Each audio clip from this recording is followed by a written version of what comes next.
Hello everyone, welcome to our channel. आज हम जिस टॉपिक पे बात करेंगे वो है डायरिया। डायरिया का मतलब दस्त लगना। आप या आपके घर में बहुत सारे लोग ऐसे होंगे जो इस बीमारी से तकलीफ़ में होंगे। कुछ डायरिया ऐसे हैं जो एक बार होते हैं, फिर शायद अगले साल या 2-5 साल में एक बार होते हैं, जो इन्फेक्टिव डायरिया होते हैं। लेकिन इसके अलावा कुछ लोगों को ऐसे डायरिया है जो बार बार महीने में 2 बार, महीने में 3 बार या साल में 10 बार होते हैं। और वो उस चीज़ के लिए अलग अलग डॉक्टर साहब के यहाँ जाते हैं, उनको बहुत सारे इन्वेस्टिगेशन किए जाते हैं, पर ये पता नहीं चलता कि एग्जैक्टली कारण क्या है। तो मैं आज इस वीडियो में, छोटे से वीडियो में ट्राई करूंगा कि आप खाली इस बात को ओवरऑल समझे कि क्या हो सकता है। शायद इसके लिए आपको डॉक्टर की ज़रूरत तो हमेशा पड़ेगी ही पड़ेगी, क्योंकि वो डिटेल में आपको समझाएंगे। ये 5-7 मिनट के वीडियो में समझाना बहुत मुश्किल है, लेकिन फिर भी मैं कोशिश करूंगा कि आप बेसिक किस किस तरह के डायरिया हो सकते हैं वो आप उसको जानें। क्या सिम्टम है तो कौन से डायरिया हो सकते हैं आपको। तो सबसे पहले तो जो है वो नॉर्मली जो इन्फेक्टिव डायरिया है, जैसे आप बाहर का कुछ खा के आ गए और जो डायरिया होते हैं, वो खानी पीनी से जो डायरिया होते हैं, उस डायरिया के अंदर नॉर्मली पानी जैसे डायरिया। पहले तो डायरिया की डेफिनेशन भी जान लेनी चाहिए कि दिन में 3 बार से ज़्यादा जाना, लिक्विड फॉर्म में या पानी की तरह डायरिया होना, उसी को डायरिया बोलते हैं, उसी को दस्त बोलते हैं। अगर आपके लेटरिन जो है वो टाइट हो रहे और 2 से 3 बार जाना है, तो कभी कभार ये कॉन्स्टिपेशन कब्ज होता है, जिससे की वजह से आप पूरा खाली नहीं कर पाते एक टाइम में, तो आपको 2 से 3 बार जाना पड़ता है। तो जो स्टूल टाइट हो रहा है, जो पानी जैसा नहीं है, जो लूज स्टूल नहीं है, उसे डायरिया नहीं कह सकते।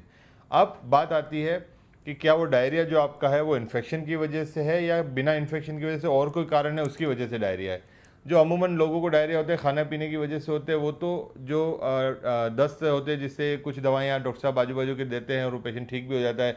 कभी कभार तो 1 या 2 दिन की दवाई लेके वो ठीक हो जाते हैं। लेकिन कुछ डायरिया बार बार रिकरेंट होते रहते हैं। तो फर्स्ट ऑफ ऑल ये क्वेश्चन पूछने का कि पानी जैसे 10 दिन में 3 बार से ज़्यादा, लेकिन अगर वो बहुत ही फाउल स्मेलिंग है, बहुत ही बदबूदार है, तो इसका मतलब ये है कि वो शायद इन्फेक्टिव डायरिया, वो इन्फेक्शन की वजह से है।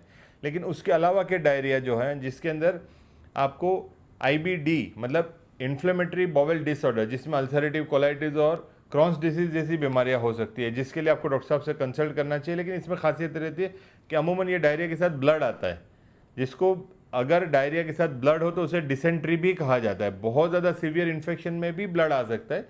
लेकिन अगर आपके स्टूल में ब्लड आ रहा है, आपको डॉक्टर साहब के पास जाना चाहिए। शायद वो अपर जीएस्कोपी, एंडोस्कोपी, लोअर जीएस्कोपी, कोलोनोस्कोपी करके देख सकते हैं कि ब्लीडिंग का सोर्स कहाँ से है। लेकिन दूसरी चीज़, जिसमें आपको ब्लड दिखाई नहीं देता फिर भी आपको बार बार डायरिया होता है, कुछ बीमारी ऐसी जैसे ट्यूबरकुलोसिस है, हाइपरथायरॉयडिज्म है, जिसके अंदर की, जैसे हाइपरथायरॉयड में कोई इन्फेक्शन नहीं है, पर उसमें भी पेशेंट को बार बार स्टूल पास करने के लिए जाना पड़ता है। वो इंक्रीज फ्रिक्वेंसी होती है, लेकिन मानिएगा इसमें पानी जैसे दस्त नहीं लगेंगे।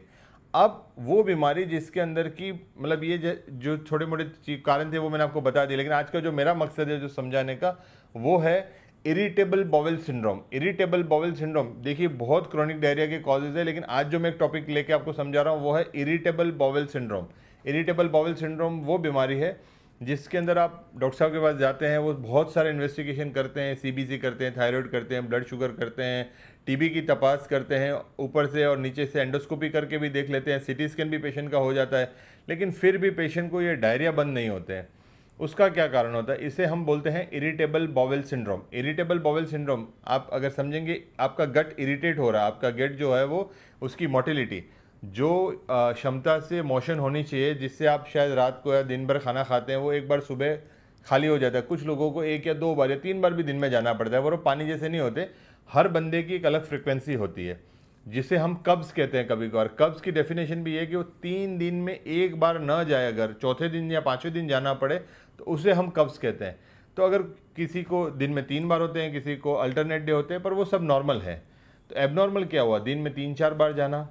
और ये इरिटेबल बॉवेल सिंड्रोम है, वो क्लासिकली ऐसा होता है जिसमें खाना खाया पेट में चूक आती है, आंकड़ी आती है, या एब्डोमिनल पेन होता है, या स्पाज्म आता है, या कोलिकी पेन होता है, और उसके बाद वो जाके स्टूल पास करके आ जाता है, और जैसे वो स्टूल पास करता है उसको रिलीव हो जाता है, उसको कोई तकलीफ नहीं होती।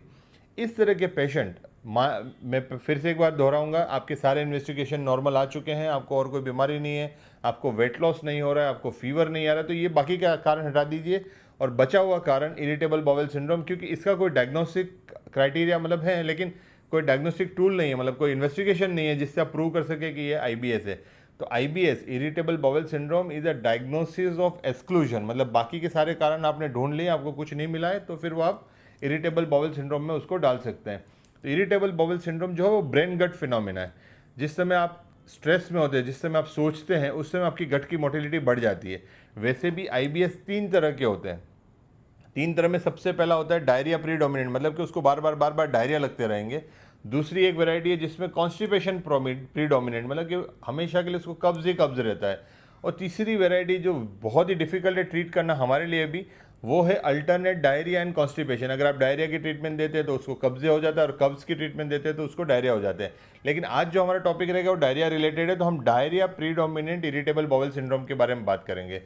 तो देखिए, इसमें वेट लॉस नहीं होगा, इसमें फीवर नहीं आएगा, लेकिन आपको एब्डोमिनल पेन होगा। कुछ खाना खाएंगे, पेट में चूक या आंकड़ी या एब्डोमिनल पेन होगा, पेट में दर्द होगा, और उसके बाद जाके वो स्टूल पास करके आएगा। ये बिना बदबू वाले होंगे, बदबूदार नहीं होंगे, ब्लड नहीं होगा इसमें, और बहुत पानी जैसे नहीं होंगे। हाँ, सॉफ्ट स्टूल होंगे बट बहुत पानी जैसे नहीं होंगे। और इनकी आप हिस्ट्री पूछेंगे तो ये हिस्ट्री देंगे कि महीने में 20 दिन तो बहुत अच्छे जाते हैं, लेकिन 10 दिन इनको बार बार लूज मोशन जाना पड़ता है। अगर आप ये पेशेंट अपनी हिस्ट्री को कोरिलेट करेगा तो जब जब इसको स्ट्रेस आता है तब ये परिस्थिति, और जब वो खुशहाली के हाल में होता है, क्योंकि ये आपको इसलिए समझा रहा हूँ कि कुछ लोग जैसे फार्म हाउस घूमने गए तो उनको कुछ नहीं होता है, लेकिन घर पे आते हैं, उस इन्वायरमेंट में आते हैं, वर्क प्रेशर आता है, ऑफिस में जाते हैं, उनको ये डायरिया शुरू हो जाते हैं। और किसी लोगों को आपने देखा होगा तो इवन उनको आउट ऑफ टाउन जाना होता है, अपने गांव से बाहर जाना, अपने शहर से किसी और शहर में जाना है, ट्रैवलिंग का स्ट्रेस होता है, तब भी उनको ये डायरिया हो जाते हैं। तो बेसिकली ये इरिटेबल बाउल सिंड्रोम है, जो कोई बहुत बड़ी बीमारी नहीं है, पर वो ब्रेन गट फीमन है। जब भी आप स्ट्रेस में आएंगे तो आपको ये बीमारी हो जाएगी। इसका इलाज जो है वो एक्चुअली पेट नहीं है, इसका इलाज जो है वो ब्रेन को करना है। आपके ब्रेन को शांत रखना, आपके विचारों को कम करना, आपके स्ट्रेस को कम करना है, ताकि ये डायरिया का ट्रीटमेंट हो सकता है। तो डायरिया सिम्टोमेटिक ट्रीटमेंट के अलावा थोड़ा स्ट्रेस रिलीविंग ट्रीटमेंट भी आपके डॉक्टर साहब दे सकते हैं। तो इस तरह के डायरिया को हम इरिटेबल बाउल सिंड्रोम बोलते हैं। मैं फिर से एक बार बता रहा हूँ कि सारे इन्वेस्टिगेशन हो चुके होंगे, सारे नॉर्मल होंगे, तभी जाके हम इरिटेबल बाउल सिंड्रोम को प्रूव करेंगे। First of all, directly irritable bowel syndrome कभी भी डायग्नोस नहीं करना चाहिए। इस तरह की वीडियो को हिंदी में देखने के लिए हमारे चैनल को सब्सक्राइब करिए। धन्यवाद।